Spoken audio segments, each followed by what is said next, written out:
Good morning. Peace that surpasses all understanding. I'm full of shit. Yeah, you heard me. Yeah, I did a video yesterday, and as I was downloading it or uploading it to Facebook or YouTube, I'm very tired. I've been up since 2. I slept. Don't get me wrong, I slept, but there's those mornings where you wake up a little bit slower than others, and today's one of those days. But to the point, I did a brief video yesterday about abundance, gratitude, giving, and receiving, and I deleted it. I deleted it, straight up deleted it. As I was uploading it, something didn't feel right about,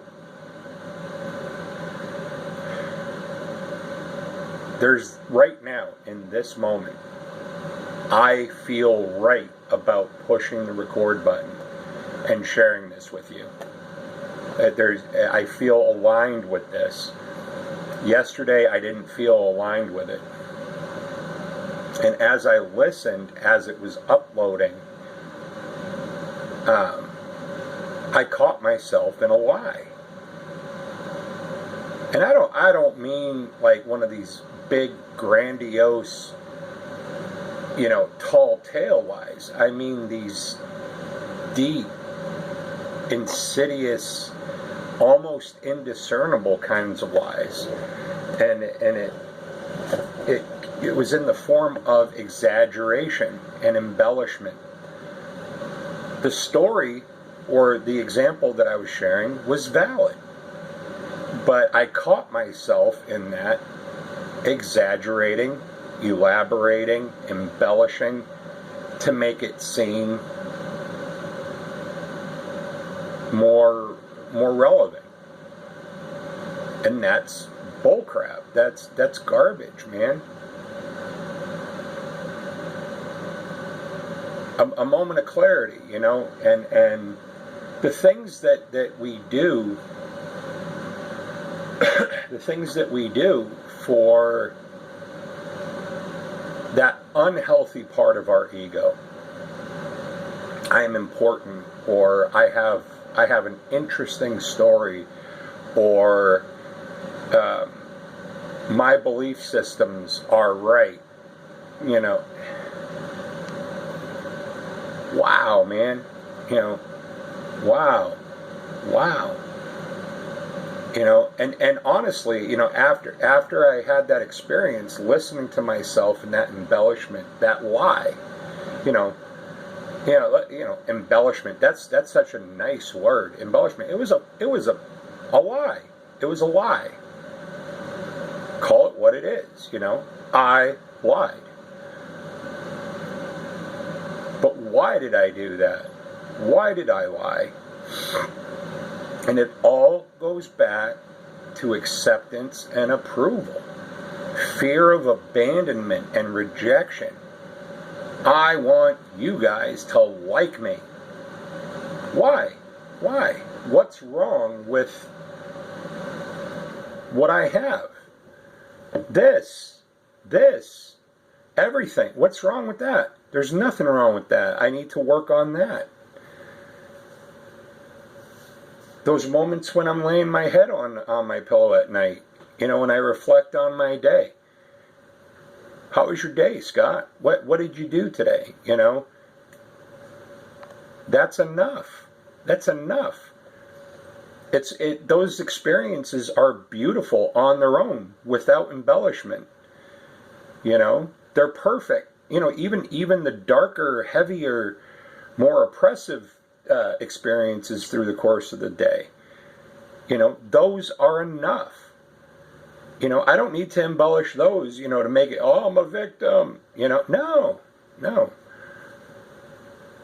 I survived yesterday. You know what I mean? That's enough. I survived yesterday. I actually thrived yesterday. I experienced resistance. It was difficult and challenging. I had some self-awareness about my core wounding of the fear of abandonment and rejection. I had some awareness, some self-awareness about how that manifests, i.e. lying, embellishing, exaggerating. Look at that, you know. That wasn't a failure, that was a success. And in the process, I didn't hurt anybody. You know, I had some self-awareness, but I didn't project that pain onto someone else or my dog or, you know, or self-harm, you know. But it goes back, and I'm pretty fairly certain I know why some of these denser things are coming up. You know, it's summer in Maine, and you know, if you ever want to find out how many friends you have when you live on the coast of Maine, wait till the summer. You know, and this summer is it's cool, man. I love seeing family and having people come up, and there's been an onslaught this past week. Primarily, they're staying at another relative's house a bit farther north in Kennebunk, and but you know, when we're around that familial element, we are often triggered by past experiences, you know, and what I did notice yesterday and the day before is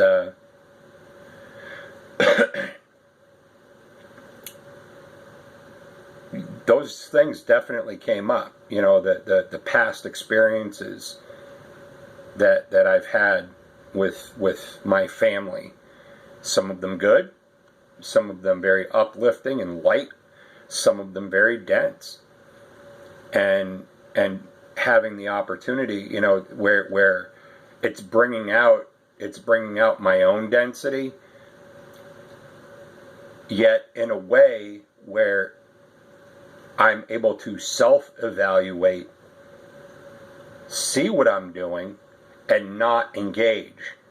Yes, I'm being triggered. Something's being said or done, or I'm witnessing a behavior that I recognize in other, and I'm like, oh, I remember that, you know. And then it spins it around onto me, and I go, oh, I remember that, you know. Self-awareness. I can't do anything about them, but I can do something about me, and becoming more aware of what my triggers are, and what I still need to work on.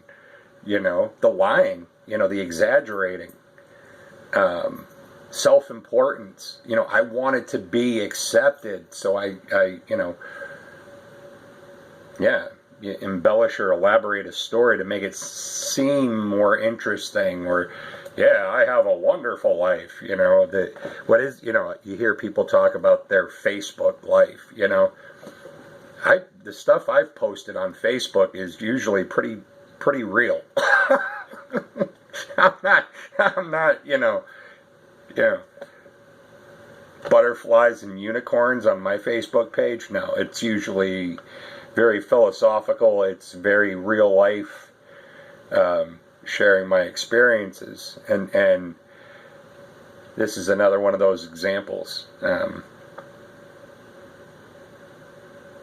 But yeah, you know, being around, you know, I'm reminded of a quote, and I have no idea who first came up with this one, but family can really push your buttons because they're the ones who installed them, you know. And that's not a bad thing, you know, but I have to take it in small doses. I have to, you know, be respectful of my own self. and allow myself an exit. Be there, be present for whatever is going on, engage, yet if I see that the energy or the vibe is going in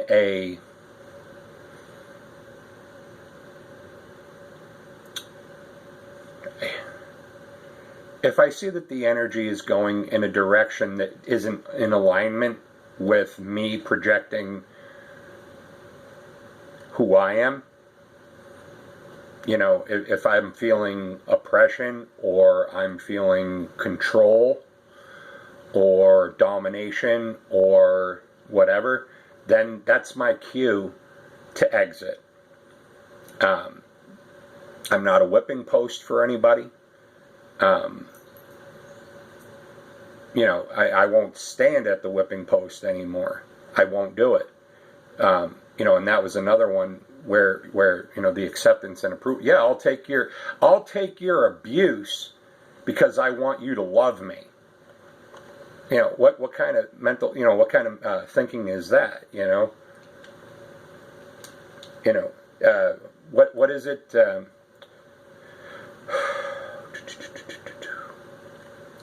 The terrorists, not the terrorists, but the captors syndrome, where the person who is, it's right on the tip of my tongue, where you actually defend and support your captors. Stockholm syndrome. The people who I was in, shall we say, an unhealthy relationship with, codependent relationship with, i.e. family members, constantly seeking acceptance and approval from each other in not so healthy ways. Breaking free, becoming free, experiencing freedom from those patterns, and boy, I'll tell you, this is the other part of that, where very interesting when those same people see or witness you breaking free from your pattern, it can be quite uncomfortable for them. So be kind, be kind to them. And sometimes, you just gotta leave, man. You just gotta walk, politely, but walk, your presence outside of their comfort zone of that codependency, when you've broken free of that codependency and they witness that in you, like, oh, he's not behaving that way anymore, he's not engaging with me in that way anymore, it's very uncomfortable for those folks, and it manifests in a whole bunch of different ways. And the way I witnessed it, it wasn't yesterday, it was the day before yesterday. The way I witnessed it, or the manner it came across, as anger and control and domination. Anger, control, and domination. And I'm like, there's my cue. And I walked politely. I walked. It's time to go home. Thank you for your hospitality. It was really nice seeing all you guys, but I'm tired and I'm going to go home and take a nap,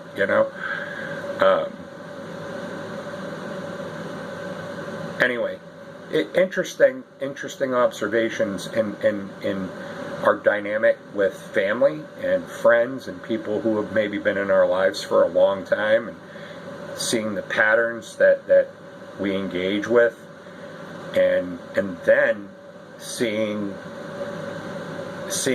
the reactions and responses, not only in other, but see our reactions and responses when we have broken free from those codependent relationships, and what it triggers in us, i.e. the that lingering fear of abandonment and rejection in me, especially from like family members, you know, and being totally okay. You know, here I am a day later. I took yesterday off, and I'm like, thanks you guys, but I'm gonna take a day and do some R&R stuff at home, and I listened to some inspiring messages and read some, I mean, these are all external things, but I did some self-nurturance, things that were going to be uplifting rather than oppressive. Not to say all my experiences with my family are oppressive. They're not. They're beautiful. Family's family, but I'm gravitating more toward, I'm gravitating more these days towards people who are what I would call soul family. Blood family is one thing, but soul family, the people we genuinely feel connection with and resonate with. What I say they understand, what they say I understand, and it's like, yes, where have you been? It's good to see you. Anyway, it's a good day. I am off to do my thing today. 4 a.m. Time to jump in the shower and get ready for my work day. And just noodles, man. Noodles. Self-awareness. Why did I do that? Abandonment and rejection. That's a toughie, boy. Wow. This is one that's, every time you think you've, that was, I made it over that hurdle, and then you're like, you're cruising along, and you're like, oh, there's another hurdle. It's relentless, man. Relentless. Anyway, peace that surpasses all understanding. Hope you guys have a wonderful day. Every good thing. And my hands are a little rough. So, peace that surpasses all understanding. And I'm out. I'm going to go do my day. And I every good thing coming our way, you guys and gals. Peace.